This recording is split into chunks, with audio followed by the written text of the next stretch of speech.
doorashada aqalka hoose ee baarlamaanka Soomaaliya ayaa gabagaba maraysa waxaana dhawaan marka la soo dhameystiro xildhibaanada cusub la gudagali doona doorashada madaxweynaha Soomaaliya. Professor Cabdi Ismaaciil Samatar oo macalinka jaamacadda Minnesota ayaa dhaliilay hanaanka doorashada kuna tilmaamay mid rajabeel ah. jaamac buule jaamac ayuu Professor Cabdi Ismaaciil Samatar ugu waramay studio VOA ee Washington. doorasho maaha waa xulasho waay. doorasho qof wadaniya ama wadaniyada oo Soomaalida codeynaya ma jiro. Hatta kuwii baarlamaanka waxa lagu yiri soo galiyay haddaad baarlamaanka u tartamaysid $5,000 keen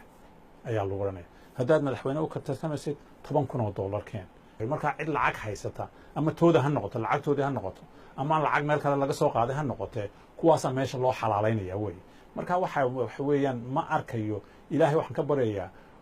xaraan baa socota inuu xalaal ummadda ugu bedelo. waayo waxaan ogahay in meelo dad hanaqaana ya min Boosaaso ilaa Kismaayo in lacag la bixinayo qaarkood ay bixinayaan $500,000 si baarlamaanka ay soo galaan qaarkoodna ay ka badan yihiinba qaarkoodna ay ka yihiin meesha waa la gadanaya. marka ma arkayo wax doorasho lagu tilmaamo laakiin se waxaan Ilaahay u baryayaa in wax wanaagi meesha ka soo baxo. Professor Cabdi Ismaaciil Samatar dadka Soomaalida gudaha dalka jiro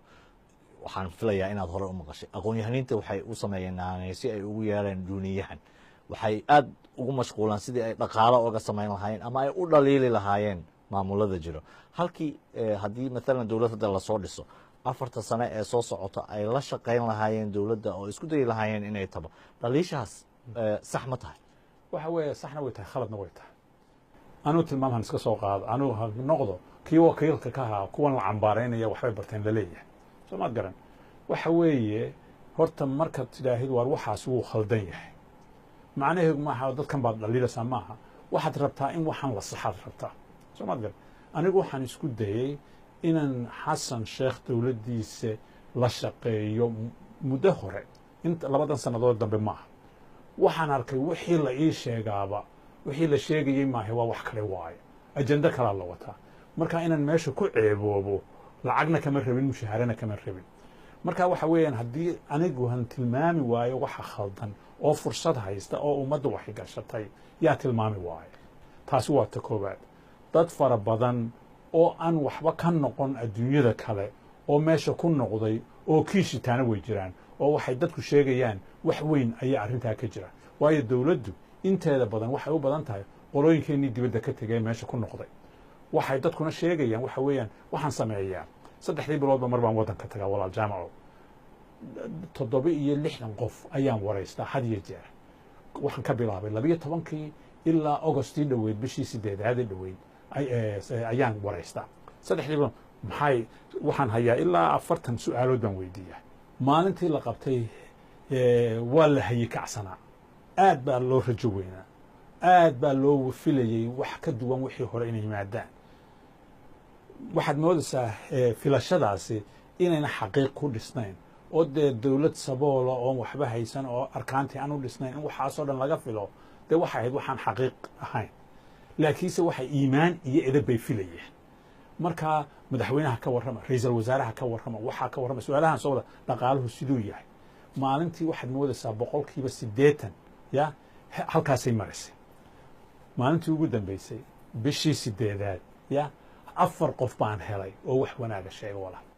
ugu dambeyntii waxaa lagu jiraa doorasho mar dhowna waxaa laga yaabaa in madaxweynihii la doorto waqtiga lama yaqaan Allahu a'lam maxaad is leedahay doorashadan waa laga filan karaa inay ka soo baxdo sida u socoto haddaad eegtid rajabeel ayay ku tusasaa laakiinse Ilaahay deeqdiisa lagama quusto waxaan rajaynaynaa Ilaahay mucjisad inuu ka soo saaro laakiinse jidka la marayo ama gobolada ha noqoto ama ergada sida loo soo xulayo ha noqoto ama lacagta la bixinayo ha noqoto ama dadka loo diidayo inay tartamaan ha noqoto ya jidka la marayaa rajo kuma gelin karo Soomaali haddaynu nahay laakiinse inakuna handadaalno Ilaahay deeqdiisana yaynaan ka quusan waxaan su'aashan isweydiinaya waxa weeye aadan cabdillah hadduu maanta nool yahay